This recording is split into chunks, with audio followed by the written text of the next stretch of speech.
namin, sa 2009, malaking usapin pa rin ang tungkol sa kalikasan kung paano dapat higit natin itong pangalagaan, lalo pat isang taon pa ang itinanda nito.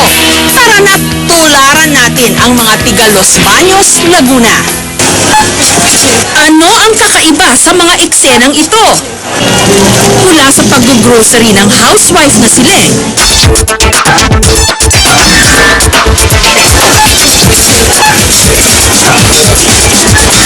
sa pag-take out niya ng pagkain, hanggang sa pamimili niya sa bangketa.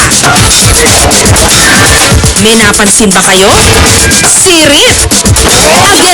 Again.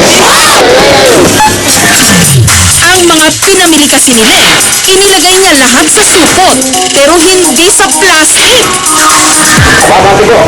Dito kasi sa Los Baños sa Laguna, bawal nang gumamit ng plastic bags. Siyempre, nagreact ako kasi wala nang plastic. Nagdadala na rin kami minsan ng sarili namin bag, yung mga reusable. At the same time, pag biglang mawawala kaming dala, paper bag or karton. Setyembre pa ng nakaraang taon nung ipinatupad ang no plastic policy sa buong Los Baños.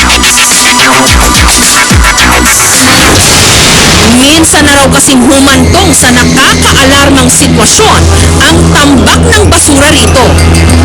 Ang salarin, plastic. Dito, hinit na talaga namin yung main source noong problema. The whole area is puno na ng basura.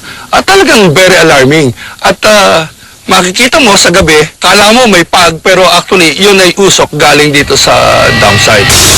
Ngayon, mula sa maliliit na tindahan hanggang sa mga supermarket, puro supot o paper bags ang ginagamit para raw mas maging environmentally friendly. Hindi siya panggulo dun sa house namin. Madali siya i-dispose. Mas convenient siyempre kung dadalahin, mas mabuti yung plastic.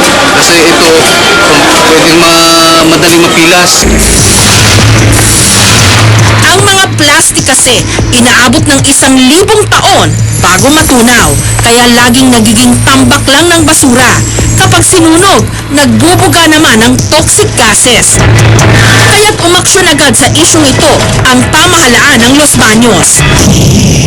Sa simula lang naman daw naging mahirap para sa mga may-ari ng tindahan ang no plastic policy. Sa simula, it was really difficult. Well, now, people can now adjust. Sa ngayon, it's our way of life. Noong una po nagagalit sila, siyempre po pinaliliwanag namin kung ano yung sinusunod din namin yung namumuno sa amin. Kaya, payag na rin po sila. Minsan nga, kanya-kanya rin daw sila ng gawa ng supot para mas makatipid.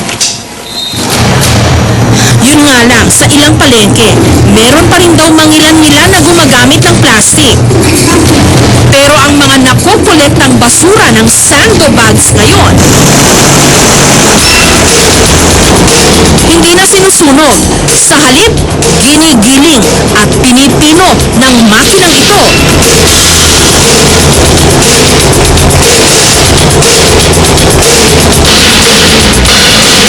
Hanggang maging hollow blocks at hero.